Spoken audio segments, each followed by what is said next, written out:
www.jamiamadiniyajadid.org. WhatsApp group number +92 333 424 9302. الحمدللہ رب العالمین والصلاة والسلام على خیر خلقہ سیدنا و مولانا محمد وآلہ واصحابہ اجمعین، اما بعد۔ حضرت سمرہ بن جندب رضی اللہ تعالی عنہ ارشاد فرماتے ہیں کہ آقا نامدار صلی اللہ علیہ وسلم یہ فرمایا آپ نے کہ جس نے من یکتم غالا، جس نے خیانت کرنے والے پر پردہ ڈالا، چھپایا، فَإِنَّهُ مِثْلُهُ، تو وہ بھی اسی جیسا ہے۔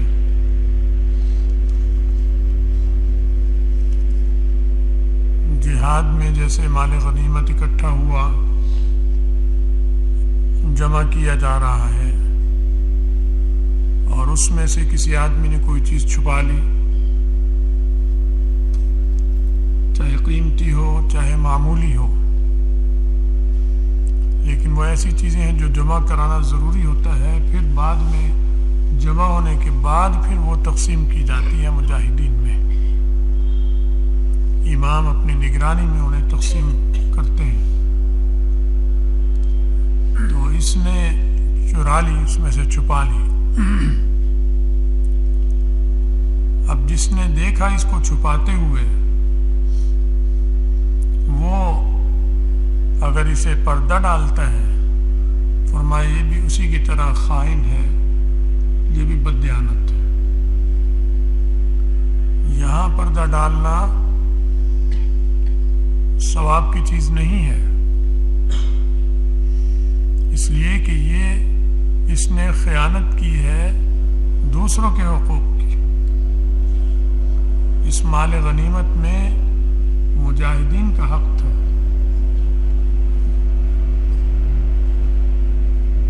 وہ انہیں جائے گا، اس کو بھی مل جاتا اور ملنا تھا مال، لیکن لالچ میں اس نے یہ پتہ نہیں یہ چیز میرے حصے میں آئی یا نہ آئی، مجھے تو یہ اچھی لگتی ہے، اور اس لیے چھپا لی۔ تلوار چھپا لی، اب تو بندوقیں ہوتی ہیں، کلاشنکوف، کوئی رائفل، کوئی راکٹ لانچر، یا ایسی کوئی چیز کہ یہ میرے حصے میں آئے نہ آئے، مجھے یہ پسند ہے، چرا لی۔ اب جس نے دیکھا ہے اگر وہ چھپائے گا تو اس کو بھی یہی وبال اور گناہ ہوگا۔ وہ جس عیب کو چھپانا کی تعلیم آئی ہے وہ اور طرح کا ہوتا ہے، وہ ہوتا ہے جس کا تعلق حقوق العباد سے نہ ہو، اس کی ذات سے ہو۔ شراب پی لی مثلا، تو اب اس میں کسی کا حق تو نہیں مار رہا ہے، نہ شراب میں اس کی بیوی کا حصہ ہے، نہ بیٹے کا حصہ ہے، نہ محلے داروں کا حصہ ہے، اپنی چیز خریدی، لایا، پی رہا ہے، تو اسے پردہ دیکھ لیا اس نے تو چھپا لے، پردہ ڈالے، اسے سمجھا دے کہ میں بھی چونکہ گناہ گار ہوں، کیا پتا کون سے مجھ سے گناہ ہوئے ہوں، کیونکہ انسان بہت سے گناہ کر کے بھول جاتا ہے، یاد بھی نہیں ہوتا۔ گزشتہ 30 سال کی، 40 سال کی، 50 سال کی زندگی کی ساری چیزیں کسے یاد ہو سکتی ہیں؟ اور سنگین غلطیاں کی ہوتی ہیں انسان نے، اور اسے پتہ بھی نہیں ہوتا کہ میں نے یہ کی تھی، بھول گیا۔ تو اس کو اگر چھپائے گا، کسی عورت کو دیکھ رہا ہے، بد نظری کی اس نے دیکھ لیا، اس کو دیکھ لیا، یا عورت بد نظری کر رہی اسے دیکھ لیا، پردہ ڈال دیا، کوئی حرج نہیں، اچھا یہ ثواب ملے گا کہ کسی کے عیب کی پردہ چھپا لو، ہمارے بھی عیب اللہ تعالیٰ پردہ ڈال دے گا۔ ایسے عیبوں پر پردہ ڈالنا. کپڑے بدل رہا تھا، اس کے کپڑوں پہ جسم پہ نظر پڑ گئی، پردے کی جگہ پہ نظر پڑ گئی. اب جا کے اس کو بتائے، اس کو بتائے، اس کو بتائے. یہ گناہ اور حرام ہے.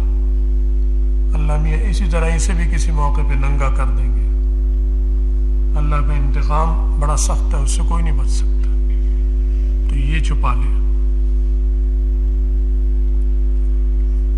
اس کی اپنی چیز چرا لی، کسی کی چیز چرا لا، اس پہ پردہ نہیں ڈال سکتا کیونکہ وہ کسی کا حق ہے. اس کی اپنی چیز چرا رہا تھا، اس نے پکڑ لیا، دیکھ لیا، پھر اسے معاف کر دیا اور کہا کہ جاؤ آئندہ نہ کرنا. بتاتا نہیں یہ ٹھیک ہے کیونکہ اسی کا اپنا حق ہے، یہ بھی بندہ ہے، اس کا حق ہے.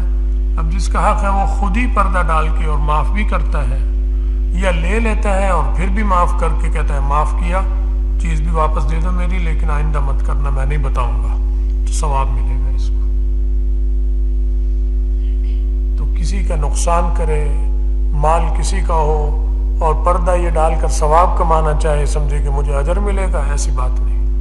یہ حقوق العباد ہے، اس کا بتانا ضروری ہے. امام کو بتائے کہ اس نے فلاں چیز ایسے چرائی ہے اور چھپا لی ہے، تاکہ ایسیوں کو سزا ملے اور آئندہ کے لیے ایسوں کا سد باب ہو جائے. ورنہ اس نے اس پہ پردہ ڈالا، اس طرح اور بھی پردہ ڈالیں گے اور رل مل کے پھر شروع کر دیں گے، چلو تم بھی نہ بتانا، میں بھی نہیں بتاؤں گا. تو پہلے ایک تھا، اب 2 ہو گئے، 2 سے 3 ہو جائیں گے، یہ کام کرنا شروع کر دیں گے. تو اس کو روکنا ضروری ہے. تو ایسے گناہ جن پر پردہ ڈالنے کا ثواب ہے، اجر ہے، وہ اور قسم کے ہیں. وہ اس کی ذات سے وابستہ ہے. جس سے گناہ ہوا اس کی ذات کی حد تک ہے، یہ چھپا لو، اس میں ثواب ملے گا.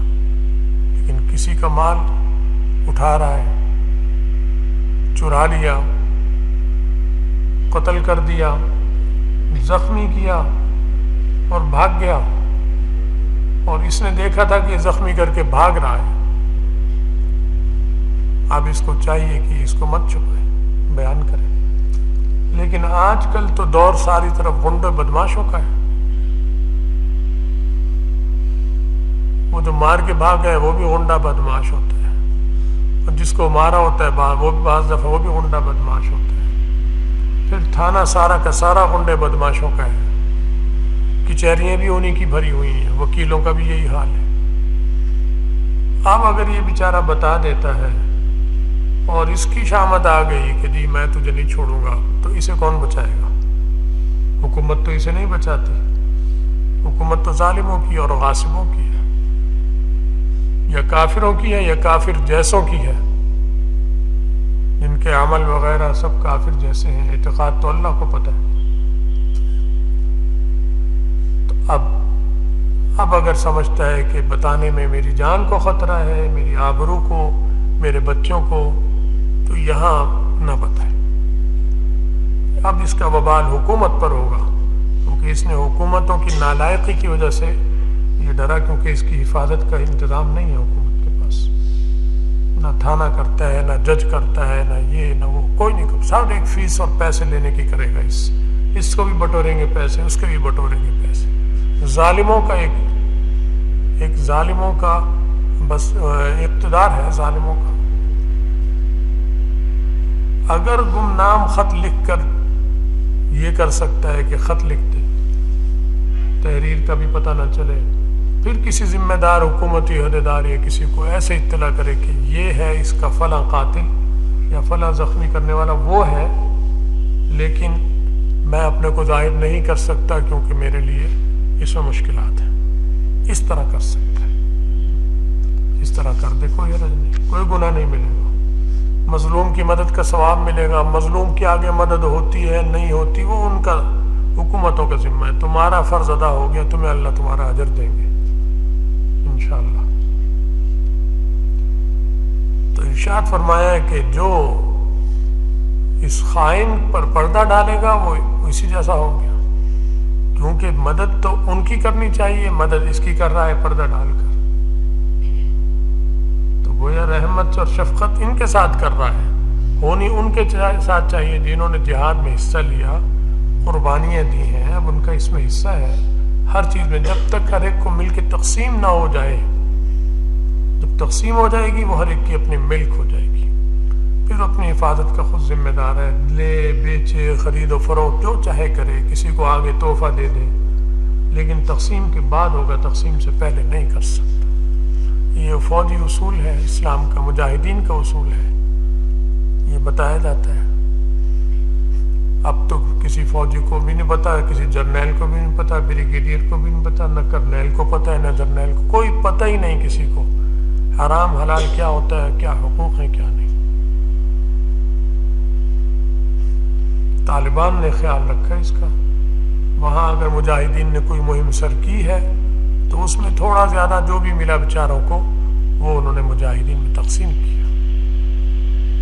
انہیں پتہ ہے کیونکہ انہیں علم ہے، علم سیکھتے ہیں. یہ علم سیکھتے ہی نہیں ہیں، یہ تو جہالت سیکھتے ہیں. نظامی جہالت کا نافذ ہے. یونیورسٹیوں میں جہالت، کالجوں میں جہالت، صحیح بات چھپا کر جہالت پڑھا دی جاتی ہے اور انہیں کہا جاتا ہے کہ تم پڑھے لکھے ہو گئے. اب وہ سمجھتے ہیں بہت پڑھے لکھے. جاہل جب یہ سمجھنے لگ جائے کہ میں پڑھا لکھا ہوں تو اس نے تو اپنے اوپر علم کا دروازہ خود بند کر دیا، کیونکہ ذہن میں یہ ہے کہ میں پڑھا لکھا ہوں، مجھے کیا ضرورت پوچھنے کی. اور کوئی بتانا چاہے گا تو اسے اپنی توہین لگے گی، کہے گا مجھے نہیں ضرورت، جاؤ کسی اور کو بتاؤ. تو یہ اپنے اوپر اس نے علم کا دروازہ خود بند کر دیا. پورا نظام ہی ایسا ہے، تعلیمی نظام، تربیتی نظام ملک کا، کہ ہر آدمی اپنے اوپر خیر کے دروازے خود بند کر لیتا ہے پڑھنے کے بعد. اور وہ پھر اللہ ہے کہ کسی کا گھر کا ماحول دینی ہو، اس کے گھر میں علماء ہوں یا علماء میں اٹھنا بیٹھنا ہو، اس وجہ سے وہ دینی باتیں بھی سیکھ لیں، سمجھ لیں، حرام حلال وہ اور بات ہے. لیکن اس یونیورسٹی کے نظام نے اسے کچھ نہیں دیا، وہ تو اس ماحول نے دے دیا جس کا تعلق مدرسے ہی سے جوڑتا ہے. تبلیغی جماعت ہوگی تو بھی مدرسے سے جڑتا ہے تعلق اس کا. کوئی عالم دین ہے اس کے خاندان رشتہ دار میں تو بھی مدرسے سے جڑ گیا تعلق اس کا. کسی امام سے، مؤذن سے سیکھی بات تو بھی وہ مدرسے سے جڑ گئی بات. آتا تو مدرسے سے ہے علم ان کے پاس. تو نظام برباد ہو چکا، ہماری نسلیں تقریباً برباد ہو چکی ہیں پوری طرح. یہ نہیں کہ برباد ہونے لگی ہیں، ہو چکی، کر دیا انہوں نے 70-80 سال میں برباد کر دیا. تو بہرحال مزید آگے بربادی نظر آ رہی، اچھے حالات نظر نہیں آ رہے. اللہ تعالی ہمارے آپ کی سب کی حفاظت فرمائے، خیر کا معاملہ فرمائے، ہمارے دین کی، ایمان کی حفاظت فرمائے، ہم سب کا خاتمہ ایمان پر فرمائے، اور آخرت میں رسول اللہ صلی اللہ علیہ وسلم کی شفاعت اور ان کے ساتھ نصیب فرمائے. وآخر دعوانا الحمدللہ.